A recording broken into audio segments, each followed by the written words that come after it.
केले बेचने वाले गरीब व्यक्ति की प्रेरणादायक कहानी। रमेश एक गरीब आदमी था जो गांव से शहर आया था।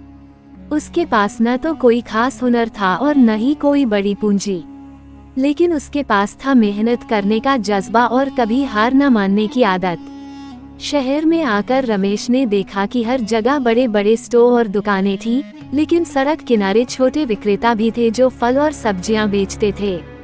उसने सोचा कि वह भी कुछ ऐसा ही करेगा। उसके पास जो थोड़े पैसे थे उनसे उसने केले खरीदे और सड़क किनारे एक कोने में खड़ा होकर उन्हें बेचने लगा। शुरुआत में उसके पास ग्राहक बहुत कम आते थे।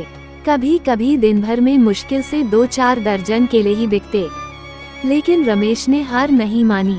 उसने देखा कि जो विक्रेता मुस्कुराकर और अच्छे तरीके से ग्राहकों से बात करते हैं, उनके पास लोग ज्यादा आते हैं। उसने भी यही तरीका अपनाया। वो हर ग्राहक का स्वागत मुस्कान के साथ करता, अच्छे से केले देता और कुछ प्यारे शब्द कहता।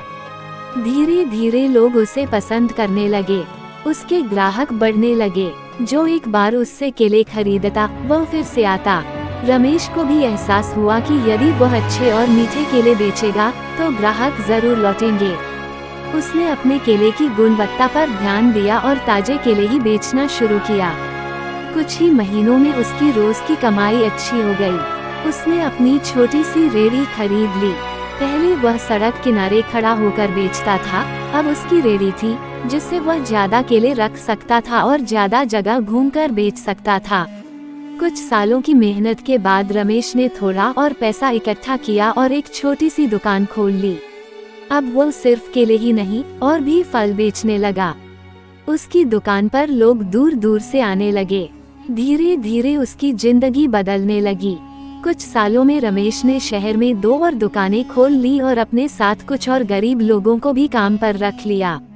जो कभी सड़क किनारे केले बेचने वाला गरीब आदमी था, आज वह एक सफल व्यवसायी बन चुका था। इस कहानी से हमें ये सीखने को मिलता है कि कोई भी काम छोटा या बड़ा नहीं होता। अगर मेहनत और ईमानदारी से कोई भी काम किया जाए तो सफलता जरूर मिलती है। सबसे जरूरी बात यह है कि हमें धैर्य रखना चाहिए और कभी हार नहीं माननी चाहिए। निष्कर्ष: रमेश की कहानी बताती है कि गरीबी कोई स्थायी चीज नहीं होती। अगर इंसान मेहनत करने को तैयार हो और अपने काम को प्यार से करे, तो वह अपनी तकदीर खुद लिख सकता है।